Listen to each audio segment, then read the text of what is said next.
Ever wonder why women were often left out of the coolest jobs back in the day? Imagine a world where your ambition hit a brick wall just because you were born female. Fast forward to the year 750, at a time of kingdoms, caliphates, and incredible change. But beneath the surface of grand empires and bustling marketplaces, a quiet exclusion was happening. How exactly did society manage to shut out half its population from the most sought-after skills and trades? Number 1. The pen and the parchment. The exclusion of knowledge. In the intricate tapestry of early medieval life, knowledge was power, and access to it determined one's place in the social hierarchy.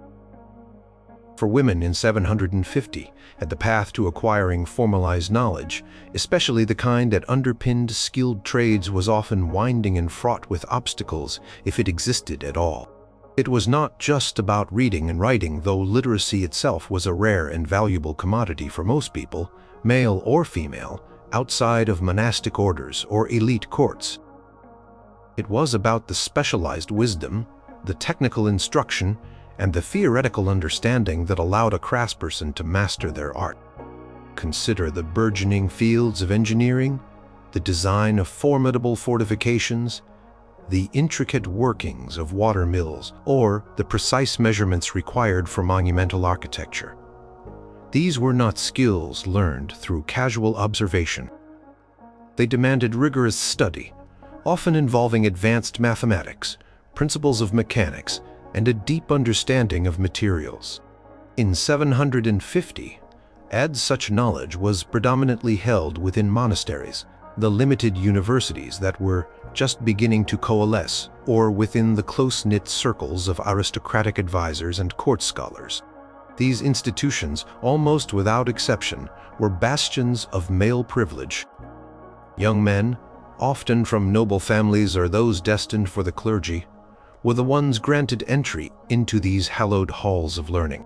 They would pore over ancient texts, engage in philosophical debates, and dissect complex problems under the tutelage of learned masters. For a woman, however, the doors to such formal education were typically shut tight. Think about the craft of a master metal worker, forging weapons or intricate jewelry. Beyond the physical act of hammering and shaping, there was an alchemical understanding of metals, a knowledge of heat treatment, and an aesthetic sensibility that often required study of design principles. While some women might have assisted in workshops, the comprehensive theoretical knowledge needed to become a master of the craft, to innovate and lead, was rarely imparted to them. Their learning was often observational, practical, and limited to supportive roles, not the core intellectual mastery of the trade. Furthermore, the very nature of information dissemination played a role. Written knowledge was scarce and precious. Manuscripts were painstakingly copied by hand, and access to them was highly restricted. For most trades, the critical theories and advanced techniques were not widely published or available in simplified manuals. They were often passed down orally, through apprenticeships, or within exclusive networks that, as we shall explore later, were overwhelmingly male. If a woman had limited or no access to the written word, she was cut off from a foundational layer of knowledge that, even if not directly for a trade, fostered the critical thinking and problem-solving skills necessary for complex professions. Imagine a woman living in a village in early Carolingian Francia. Her brothers might have been sent to the local monastery to learn Latin, to copy scriptures, or to assist in record-keeping for the local lord. This exposure, even if not directly vocational, opened pathways to understanding broader concepts, to communicating with different social strata, and to accessing networks of informed individuals. The sister, meanwhile, was likely educated in domestic skills, preparing food, tending to the household, and perhaps some basic agricultural tasks. Her world, while vital, was circumscribed, limiting her exposure to the intellectual capital that defined many skilled trades. Even for trades that didn't demand high literacy, such as stonemasonry or carpentry, there were often complex geometric principles, structural calculations, and knowledge of materials that constituted a form of advantage. These were skills typically taught by masters to their male apprentices, often verbally but sometimes supplemented by diagrams or simple schematics that required a certain level of conceptual literacy. If a woman was not deemed worthy of investing this level of intellectual training into, she was effectively barred from ascending to the highest echelons of these professions. The very perception of women's intellectual capacity also contributed to this exclusion. Prevailing philosophical and religious views often posited that women were less rational, more emotional, and less capable of abstract thought than men. This deeply ingrained bias meant that even if a woman demonstrated aptitude, her potential might not have been recognized or nurtured. Why invest time and resources in educating someone believed to be inherently less capable of intellectual mastery, especially when societal norms dictated her primary role was within the home? Consider the specialized skills required for managing large estates or for engaging in long-distance commerce. These roles demanded knowledge of accounting, understanding of market trends, perhaps even rudimentary geography and law.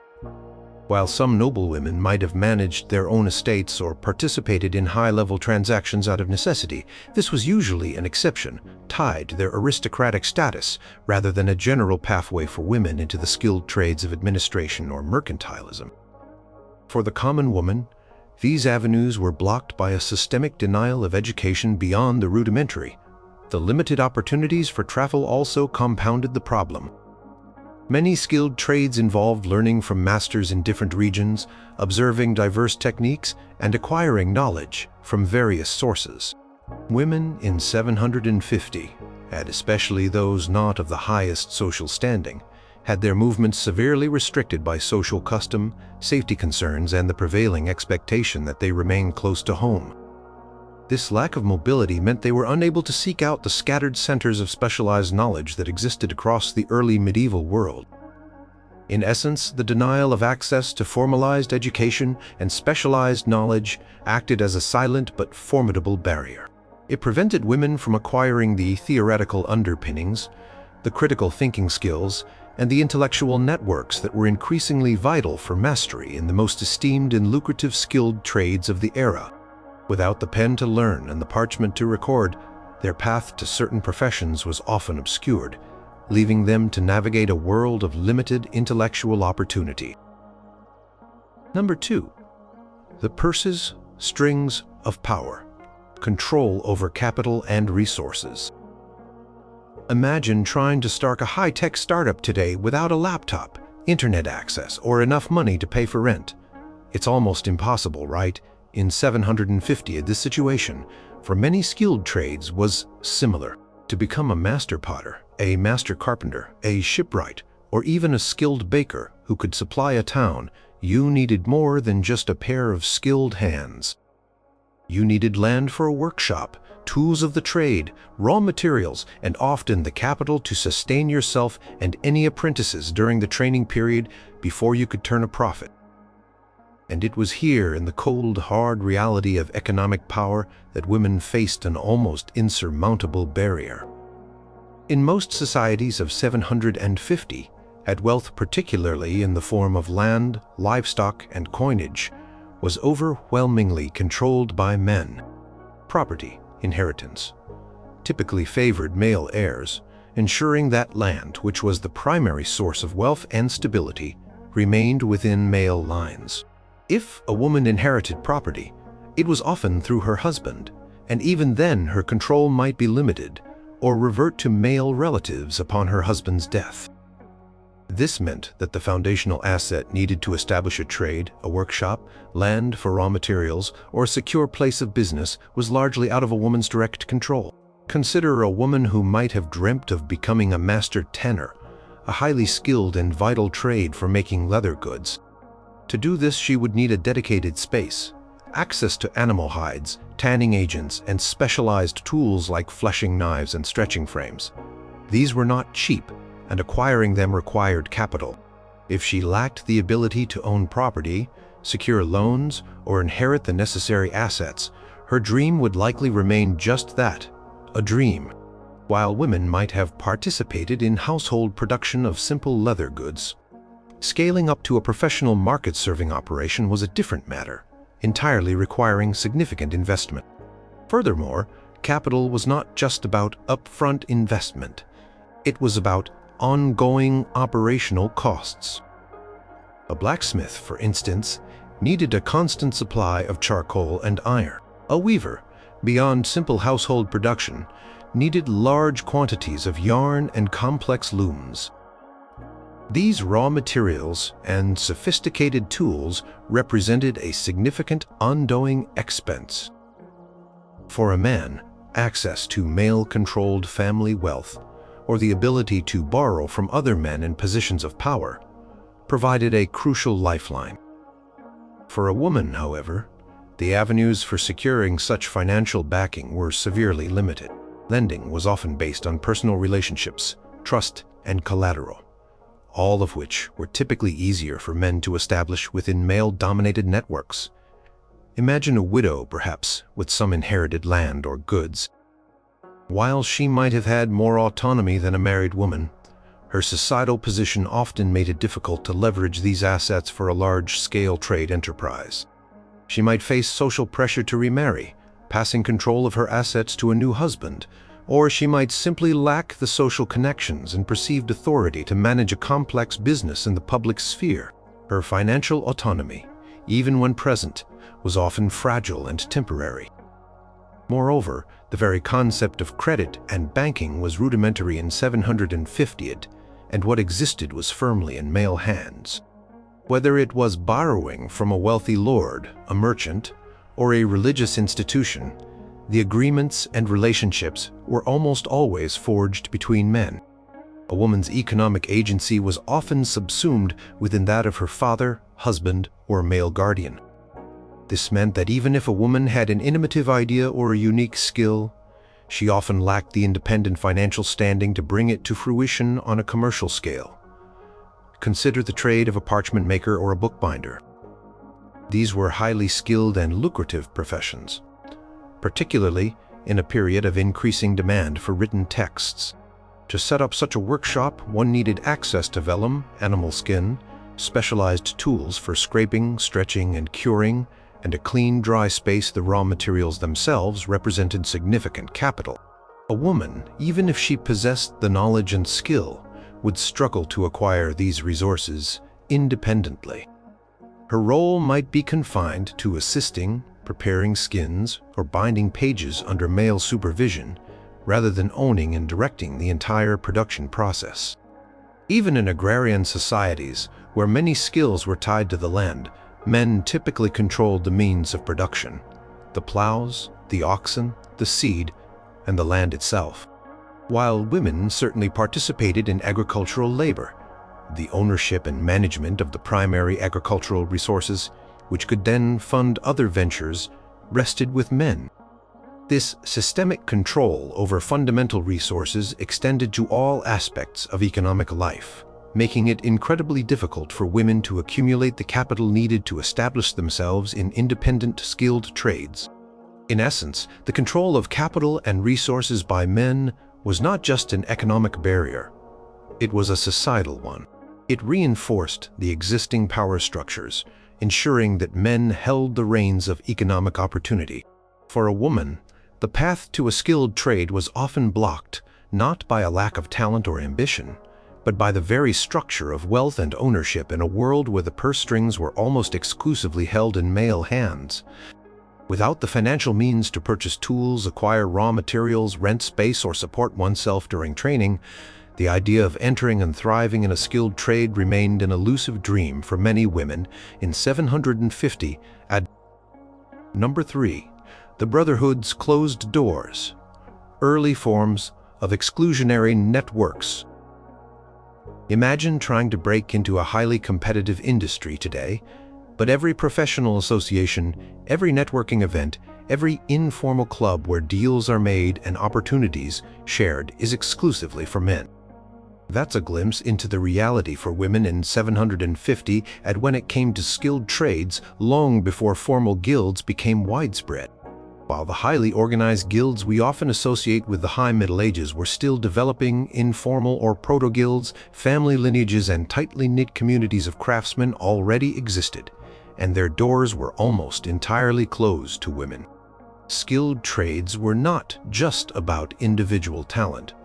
They were about shared knowledge, collective protection, and mutual support. A master carpenter might rely on a network of fellow carpenters to secure large contracts, to share innovative techniques, or even to provide assistance during challenging projects. A group of stonemasons might form a collective to ensure fair pricing for their work, or to pool resources for expensive tools. These nascent forms of professional associations, whether formal or informal, were overwhelmingly male-dominated. Consider the transmission of trade secrets. Much specialized knowledge was not written down in books, but passed from master to apprentice, from father to son, or within a trusted circle of practitioners. These were not public lessons. They were guarded secrets, key to maintaining a competitive edge and the prestige of the craft. If a woman was excluded from these intimate learning environments, she was effectively cut off from the very core of a skilled trade's knowledge base. Imagine a young woman observing her father, a master glassblower, meticulously shaping molten glass. While she might pick up some techniques, she would rarely be formally initiated into the full spectrum of the craft's mysteries, nor would she be introduced to the network of other glassblowers who could mentor her or offer her work. Beyond the transfer of technical knowledge, these early networks served crucial economic functions. They might set standards for quality, helping to establish the reputation of a particular craft. They could negotiate prices for raw materials, collectively giving them better buying power.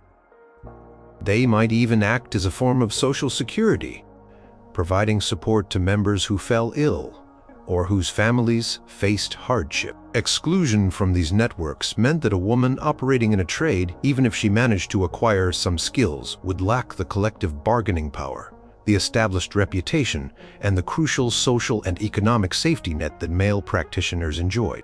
She would be an outsider, constantly struggling against a system designed to protect and promote its male members. Think about the sheer logistics of public life in 750 meetings of traders, discussions among craftspeople, or even informal gatherings at local inns where business was often conducted were typically male spaces. Women's presence in such public commercial environments was often limited or frowned upon. If a woman tried to attend a meeting of local potters to learn about new clay sources or shared kiln technologies, she might face outright refusal, social disapproval, or simply an atmosphere that made her feel unwelcome and unable to participate meaningfully. This informal exclusion was as powerful as any formal decree. A master's reputation was built not only on the quality of their work, but also on their standing within the community of their peers. Endorsements, referrals, and testimonials from other reputable craftspeople were vital for securing high-value commissions. If a woman was not part of the brotherhood, her ability to build a robust professional reputation, one that transcended individual clients, would be severely hampered. She would lack the peer validation and the informal marketing channels that were so essential for success. Consider the case of a woman who might have been skilled in medicine, a complex and respected field. While some women practiced healing within a domestic context, the higher echelons of medical knowledge were often found in monastic infirmaries or courtly circles where male physicians consulted and shared their learning. If a woman healer attempted to expand her practice beyond her immediate family or village, she would encounter a formidable barrier: the lack of formal recognition, the absence of peer support, and the inability to access the collective wisdom and referrals that characterize the male-dominated medical community. These networks also played a role in regulating the trade, even before formal guilds. They might decide who could set up shop in a certain area, who had access to particular clients, or who was allowed to train new apprentices. If a woman was not a part of this informal regulatory body, she could easily be marginalized, her business undermined, or her attempts to train others dismissed as illegitimate. The Brotherhood ensured a degree of control over the market, and women, by their very exclusion, were locked out of this control. In essence, the early forms of exclusionary networks, whether explicit or implicit, acted as powerful gatekeepers. They controlled the flow of knowledge, the access to economic opportunities, and the pathways to professional recognition. For women in 750, these closed doors meant that even if they possessed the innate talent and the dedication, the very structure of how skilled trades were organized and practiced made it incredibly difficult, if not impossible, to achieve mastery and independent success in the public sphere. The Brotherhood, by definition, excluded those who were not brothers, leaving ambitious women on the outside looking in. Number 4. Muscles, might, and maps. When trades demanded the impossible. Picture the medieval world of 750 at a land of vast forests, rough roads, and communities often separated by challenging terrain. Many skilled trades in this era were not confined to a single workshop. They demanded significant physical exertion, arduous travel, or involved inherent dangers that were often deemed unsuitable for women. This perception, whether rooted in biological realities or exaggerated by societal norms, created another formidable barrier, limiting women's access to a whole range of prestigious and lucrative professions. Consider the trade of a stonemason, responsible for constructing castles, cathedrals, or large public buildings. This work was incredibly demanding. It involved quarrying heavy stones, transporting them over long distances, shaping them with powerful hammers and chisels, and lifting them into place using rudimentary winches and sheer human strength. A stonemason's life was one of constant physical labor, often exposed to the elements, and carried significant risk of injury. While some women might have assisted in less strenuous tasks, the core, physically demanding work of the master stonemason was almost exclusively performed by men. Society's perception of women as physically less capable or more vulnerable effectively barred them from such roles. Then there were the trades that demanded extensive travel. A successful merchant, for example, might journey across vast distances, through forests teeming with bandits, over treacherous mountains, or across unpredictable seas. They would carry valuable goods, negotiate with diverse peoples, and face the constant threat of illness, robbery, or violence. The life of a long-distance trader was not one of settled comfort. It was one of constant movement and considerable peril. For women in 750, undertaking such journeys was not only considered unseemly, but also extraordinarily dangerous. Social norms dictated that women, especially those of good repute, should remain within the safe confines of their communities or under the direct protection of male relatives. This limited mobility directly excluded them from professions that relied on extensive travel and the physical endurance it demanded. Think about mining, a foundational skill for obtaining essential metals like iron, copper, and tin. Miners worked in dark, cramped, and unstable environments, often facing the dangers of cave-ins, poor air quality, and exhaustion. The physical toll was immense, and the work was considered too hazardous for women. While some women might have engaged in surface-level prospecting or processing of ores, the deep, arduous, and dangerous work of extracting the raw materials from the earth was a male domain. This automatically excluded them from a critical step in many metal-based trades. Similarly, professions like lumberjacking or carpentry involving large timber also demanded significant physical strength. Felling massive trees, dragging them through forests, and then shaping heavy beams for construction required immense muscular effort and specialized tools that were physically challenging to wield. While women might have participated in gathering smaller wood for fuel or light construction, the heavy-duty work of a master carpenter or woodcutter was seen as a man's job, requiring a level of brute force and stamina that society did not attribute to women. Consider the skilled trade of a shipwright or a sailor. Building and navigating large vessels, whether for trade or warfare, involved incredibly strenuous physical labor. Hauling ropes, hoisting sails, repairing hull damage, and enduring the harsh realities of sea travel were all activities demanding significant physical resilience. The life at sea was also seen as morally unsuitable for women by many societal standards of the time. This combination of physical demands and social expectations ensured that these maritime skilled trades were almost exclusively male. Even for trades that were seemingly less physically demanding, there were often underlying requirements that disproportionately affected women. For example, a successful weaver who produced large quantities of cloth for the market might operate a large, complex loom that required significant physical exertion to manage for long hours. While women often engaged in household weaving, the scale and physical demands of a commercial enterprise could be a barrier.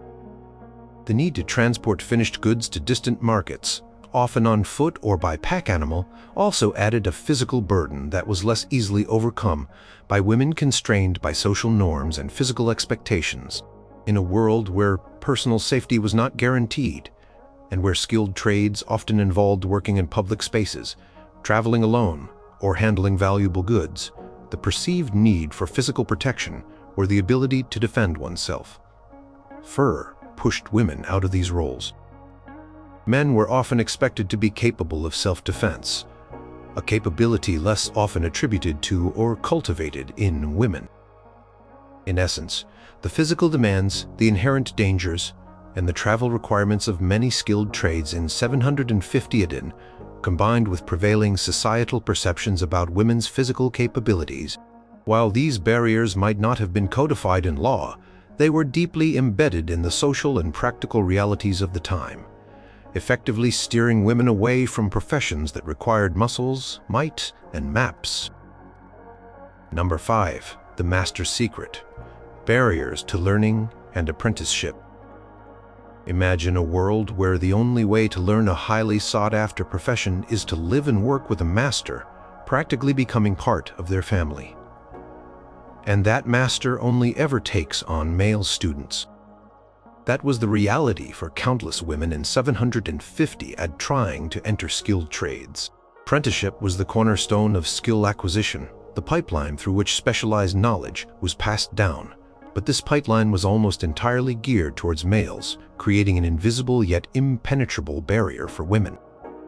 Instead, knowledge was transmitted through a deeply personal and often informal system of apprenticeship. A young person, usually a boy, would be placed under the care of a master craftsman for a period of years, living in the master's household, assisting in the workshop, and gradually learning the intricacies of the trade.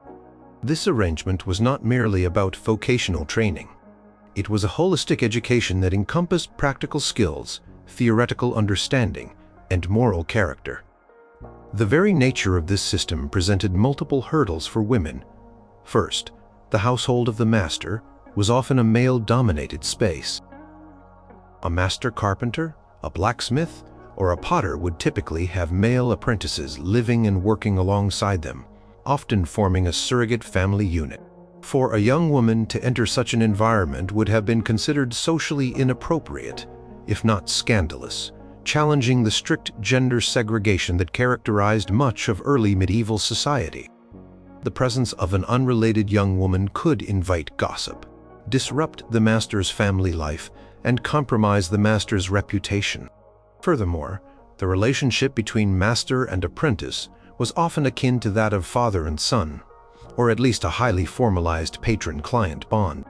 The master was expected to guide the apprentice, not just in his craft, but also in his life. This paternalistic role was typically reserved for male-to-male relationships. A master might hesitate to take on a female apprentice because he would not see himself as having the same authority or societal responsibility over her, especially in a public-facing trade. Consider the example of a skilled scribe or illuminator. These were highly specialized professions, often practiced within monastic scriptoria or aristocratic courts. Young men would enter these environments, learn the painstaking art of calligraphy, manuscript preparation, and miniature painting from elder monks or court artists. For a woman, even one with immense artistic talent, entry into such cloistered male-dominated learning centers was almost impossible. While some women in convents might have engaged in copying texts, the comprehensive training to become a professional independent scribe with a public clientele was largely reserved for male apprentices. The practicalities of daily life in a workshop also presented challenges. Many workshops were bustling, often rough environments where apprentices and masters worked long hours, sometimes sleeping on the premises. This environment, with its lack of privacy and male-centric routines, was simply not deemed suitable for young women. Imagine a young woman trying to learn the trade of a farrier, working in a smithy filled with horses and tools alongside male apprentices who were often boisterous and unrefined. The social discomfort and potential for impropriety would have been significant barriers. Moreover, the investment of time and resources in an apprentice was considerable. A master invested years in training, feeding, and housing an apprentice, expecting a return on that investment through the apprentice's eventual contributions to the trade. For a male apprentice, there was a clear path to independent mastery. Establishing his own workshop, marrying, and perpetuating the trade, for a female apprentice, this future was far less certain. Her societal expectation was to marry and manage a household. Investing in a woman's long-term apprenticeship in a skilled trade might have seemed like a poor return on investment from a societal and economic perspective. Even in trades where women might have participated in supportive roles, such as spinning yarn for a male weaver or assisting in a local pottery workshop, they were rarely granted the full comprehensive training that would allow them to become independent masters. They might learn specific tasks, but not the overall management, the advanced techniques, or the business acumen necessary to run their own enterprise. Their learning was often incidental and limited, not a formal apprenticeship. The social and legal status of women further complicated matters. Apprenticeships often involved formal contracts or agreements between the master and the apprentice's male guardian, father or husband. Since women often lacked independent legal standing, arranging such contracts would have been more complex, relying on the male guardian's willingness and ability to commit to such an arrangement, and his belief that it was a suitable path for the woman. In essence, the system of apprenticeship, the primary vehicle for skill transmission in 750 AD, was intrinsically designed for and by men. It was a male-centric system where masters took on male apprentices, imparting not just skills but also a social and professional identity that was deeply intertwined with male roles. For women, this meant that even if they possessed the talent and desire, the very gateway to acquiring and mastering skilled trades was systematically closed, leaving them with severely limited pathways to professional advancement. Number 6. The unseen chains of expectation, social norms, and the domestic sphere. In the year 750, the world operated under a deeply ingrained set of unspoken rules, a powerful framework of social norms and expectations that dictated how people should live, particularly along gender lines. For women, these invisible chains often confined them to the domestic sphere, making the pursuit of skilled trades in the public realm not just difficult, but often socially unacceptable. It was not about laws or explicit prohibitions, but about the pervasive belief system that defined a woman's primary role, steering her away from the workshop and towards the home. Consider the prevailing view of a woman's honor and reputation. For a woman to be seen as respectable, she was often expected to be modest, chaste, and primarily engaged in household duties. Her sphere was the home, the garden, and perhaps the local well or market for essential purchases. Venturing out into the public realm to engage in a skilled trade, especially one that brought her into contact with many unrelated men, could be seen as an affront to her reputation, or worse, an invitation for gossip and suspicion. Imagine a woman who had a talent for, say, intricate leatherworking, a trade that often required a public workshop, interaction with clients, and travel to acquire raw materials. If she were to set up such a business, she might face social ostracism, whispers about her morality, or outright disapproval from her family and community. Her presence in a public commercial space could be perceived as stepping outside the boundaries of proper feminine behavior. Society expected her to be a wife, a mother, a homemaker, not an independent craftswoman. Furthermore, the burden of household management and child-rearing overwhelmingly fell upon women. In a time before modern conveniences, these tasks were incredibly time-consuming and labor-intensive. Preparing food, tending to children, cleaning, and maintaining the household consumed the vast majority of a woman's day. There was little time left over even for a woman with a natural aptitude to dedicate to the intensive training and long hours required to master a skilled trade.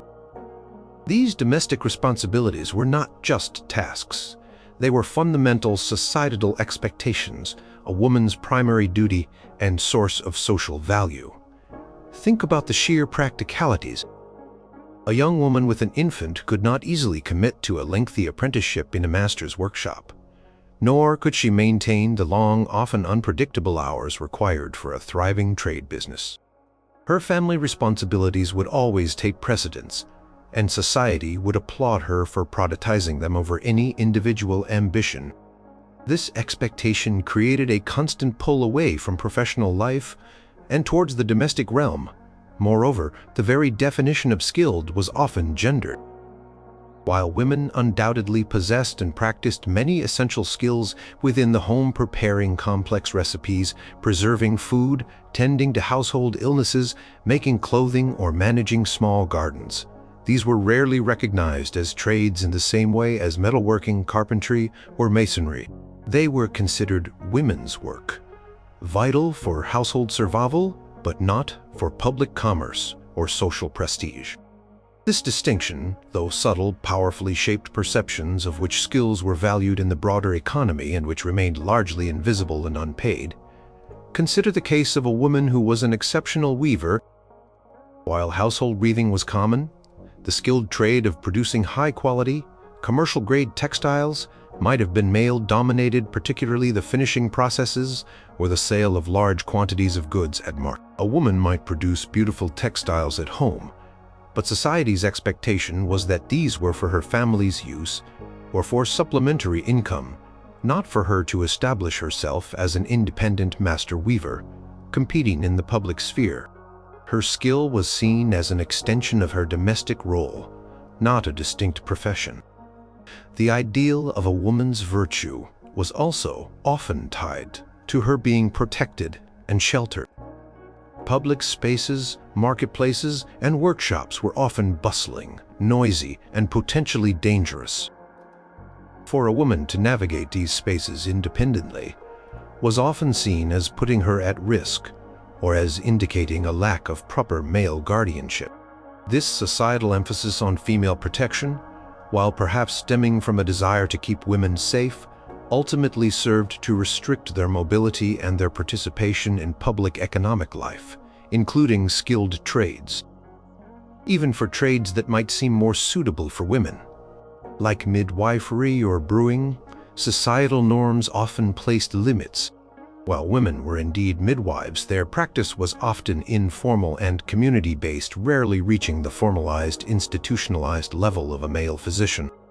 Similarly, while women often brewed ale for household consumption, the large-scale commercial brewing operations that supplied towns or armies were often run by men who had the social freedom to manage the larger logistical and commercial aspects. In essence, the unseen chains of social norms and expectations were deeply woven into the daily life of 750 oddies. They dictated a woman's primary role as being within the domestic sphere, nurturing her family and maintaining the household. This pervasive cultural belief system, far more subtle than any law, powerfully shaped opportunities, limiting women's time, mobility, and social acceptance in the public spaces where skilled trades flourished. It subtly but effectively channeled their ambitions away from the workshop and into the home, reinforcing the idea that a woman's greatest skill was her ability to manage her household. Number 7. Divine decrees and earthly roles. The weight of religious doctrine. In 750, religion was not merely a personal belief system. It was the bedrock of society, shaping laws, morals, and gender roles across vast swaths of the world. For women seeking to enter skilled trades, the prevailing religious doctrines, particularly those of Christianity and Islam, exerted a profound influence, often interpreting sacred text and traditions in ways that relegated women to domestic spheres and relegated women to domestic spheres and subordinate processional life. Consider the dominant Christian narrative prevalent across Europe in this era. Interpretations of biblical texts, particularly those attributed to figures like Paul, often emphasized the subordination of women to men. Passages speaking of wives submitting to their husbands or women being silent in churches were frequently used to justify a broader societal hierarchy where men held authority in both spiritual and temporal matters. This theological framework fostered a worldview where public leadership, intellectual pursuits, and independent professional life were seen as male prerogatives. If women were deemed spiritually, intellectually, or physically weaker, and their primary divine role was seen as that of a mother and nurturer within the home, then their participation in a public skilled trade could be viewed as contrary to divine order. Imagine a woman in a Carolingian kingdom who felt a calling to become a master scribe, a highly valued profession in a world hungry for written texts. The monastic scriptoria, the primary centers for such learning and practice, were almost exclusively male. The very act of a woman attempting to enter such a space, let alone aspire to a leadership role within it, would have been seen as challenging the established religious and social order. The religious justification for male dominance in intellectual and public spheres created a powerful barrier. In the burgeoning Islamic Caliphate, which stretched from Spain to Central Asia, while early Islamic history showed some examples of women engaging in trade, the prevailing interpretations of religious law, Sharia, often emphasized the protection and segregation of women. While women had more rights regarding property and inheritance than their European counterparts, social norms, often reinforced by religious scholars, encouraged women to remain within the home or to conduct business primarily with other women. The concept of purdah, or the veiling and segregation of women, while varying in strictness across regions and social classes, fundamentally limited a woman's public mobility and interaction, making participation in public skilled trades extremely challenging. Think about a woman in Baghdad in 750 at a thriving intellectual and commercial center. While she might inherit property or even engage in limited trade from her home, for her to set up a public goldsmith shop, interact freely with male clients and apprentices, or travel independently to acquire raw materials would have run counter to deeply held social and religious expectations. The emphasis on modesty and separation meant that many trades, which required extensive public interaction and independent action, were effectively closed off to her. Furthermore, religious institutions were often significant patrons of skilled trades. Churches, monasteries, and mosques commissioned elaborate artwork, architecture, illuminated manuscripts, and specialized tools. These institutions, being male-dominated, naturally interacted with and commissioned works from male craftsmen. The very structure of patronage reinforced the exclusion of women from these professional networks. A master builder for a new church, for instance, would be a man working with other men, within a system that was divinely sanctioned to be male-led. Religious fasts, feast days, and pilgrimage requirements also played a subtle role. While both men and women observed religious rituals, the specific roles and freedoms associated with these observances often differed.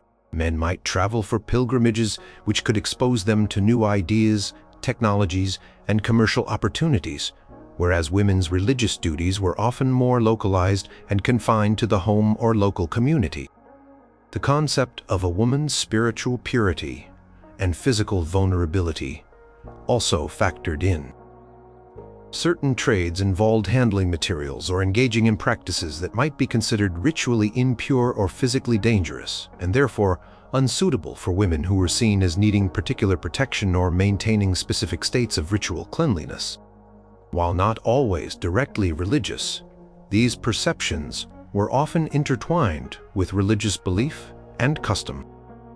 In summary, the pervasive religious doctrines of 750 AD across various cultures played a powerful role in shaping gender roles and societal expectations. Interpretations of sacred texts, emphasis on female domesticity, and the practical implications of religious segregation or patronage systems subtly but effectively steered women away from public skilled trades.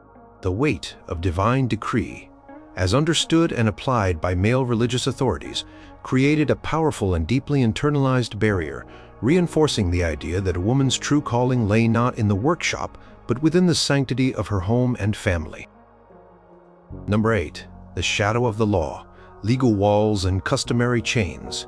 In the year 750, and across the disparate kingdoms and empires of the known world, the formal legal structures and unwritten customary laws cast long shadows, profoundly limiting women's autonomy and, by extension, their ability to participate in skilled trades.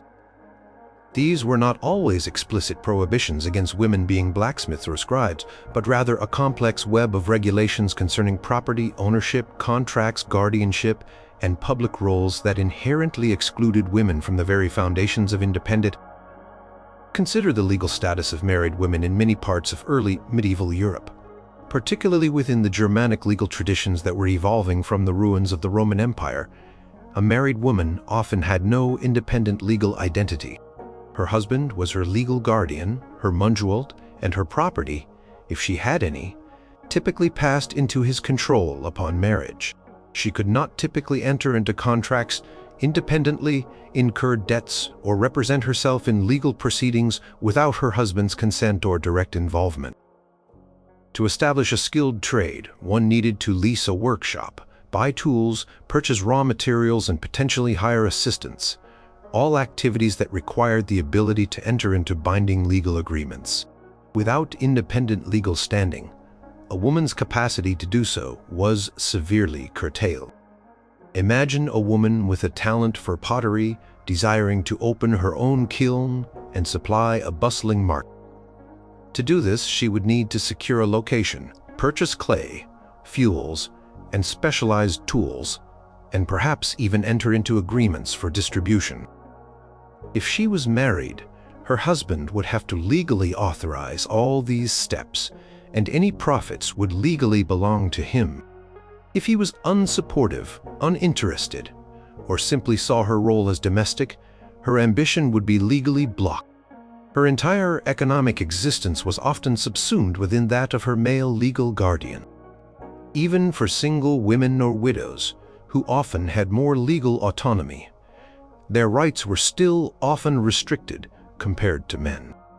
While a widow might regain control of her dowry or inherited property, society often pressured her to remarry, or her legal standing might be seen as temporary. Her ability to secure loans, which was often tied to her long-term stability, and male guardianship, could be precarious. Without the legal capacity to independently control resources and make binding agreements, entering and sustaining a skilled trade became an enormous legal challenge. Furthermore, public roles and participation in civic life, which were often intertwined with the ability to practice certain trades, were almost universally reserved for men. The right to serve on councils, to witness legal documents, to participate in legal judgments, or to hold any form of public office was almost exclusively male. Many skilled trades, especially those serving public works or government entities, relied on these male networks and legal structures. A woman excluded from public legal and administrative life would find it exceedingly difficult to gain the necessary recognition, contracts, or protection to operate a significant trade business. Consider the trade of a minter or a goldsmith. These were highly regulated and trusted professions, often operating under the direct authority of kings, lords, or religious institutions. The individuals in these roles needed impeccable legal standing, trustworthiness, and often a direct relationship with power. A woman, by virtue of her subordinate legal status and exclusion from public authority, would simply not be considered for such roles regardless of her skill. The legal framework of public trust and authority was entirely masculine. In the Islamic world of 750, and while women generally had greater rights to inherit and own property than their European counterparts, the practical application of these rights could still be limited by societal norms and customary law. While a woman could legally own property, her ability to manage it independently, engage in public commerce without male supervision, or appear in public forums for trade negotiations was often restricted by customs related to modesty and segregation. While the legal framework might theoretically allow for female property ownership, the customary laws surrounding women's public roles could still create a significant barrier to independent trade. Moreover, the concept of mastery in a skilled trade often came with civic responsibilities, privileges, and legal protections that were only granted to male heads of households or male citizens. These included the right to train apprentices, to participate in trade regulation, even in informal proto-guilds, and to benefit from various legal immunities or protections offered to established craftsmen. Since women were largely excluded from these civic and legal benefits, their path to becoming recognized masters in the full sense was legally obstructed. In essence, the legal walls and customary chains of 750 AD were not always explicit, no women allowed signs, but rather fundamental limitations on female autonomy, property rights, contractual capacity, and public participation. These limitations meant that even if a woman possessed the talent and the ambition for a skilled trade, the very legal and customary structures of her society made it incredibly difficult, if not impossible, for her to establish, manage, and thrive in an independent profession. The shadow of the law, intertwined with custom, kept countless women from stepping fully into the world of skilled trades.